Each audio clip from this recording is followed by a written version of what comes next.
একটি মহাপুরুষ যখন সাধনায় সিদ্ধি লাভ করে, সিদ্ধি লাভ করার পরবর্তীতে সে সাধনায় সিদ্ধি লাভ করার পরবর্তীতে সে যখন যে কোনো দেবদেবীর কাছ থেকে বর পেয়ে থাকে, তখন তার চিন্ময় দেহ হয়ে যায়।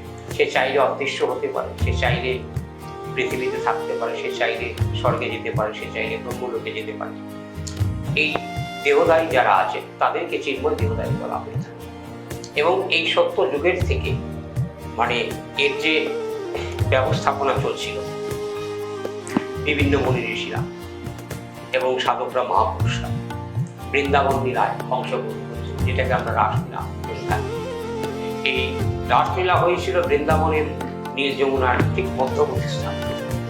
নীল যমুনার মধ্যবর্তী স্থানে রাসলীলা হয়েছিল। শ্রীকৃষ্ণ যখন শ্রীমতী রাধিকাকে রাসে প্রবেশ করেছিল, কারণ রাধিকা ছিলেন স্বর্গের লক্ষ্মী এবং শ্রীকৃষ্ণ ছিলেন নারায়ণ। তারপর সেই জায়গায় যখন যমুনার মধ্যবর্তী স্থানে নীল যমুনার প্রবেশ করলেন রাসলীলা, সেখানে বিভিন্ন দেবতারা অনেক চেষ্টা করেছে, কিন্তু রাসলীলা জন্মগ্রহণ করতে মানে কোনো প্রকার প্রবেশ করতে পারেনি। কেন?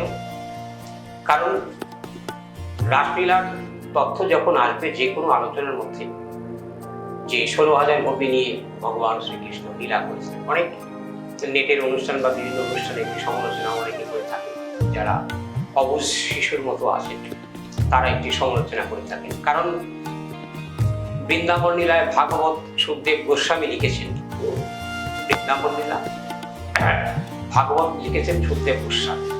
এখন দেখা যাচ্ছে এই ভাগবতটা লেখা হয়েছে আজ থেকে 5,500 বছর আগে। এখন এই ভাগবতকে যদি কেউ নতুন ভাষ্য নিয়ে তার মতবাদ প্রকাশ করে, এই জায়গাটা হচ্ছিল মানুষের ভুল ধারণা।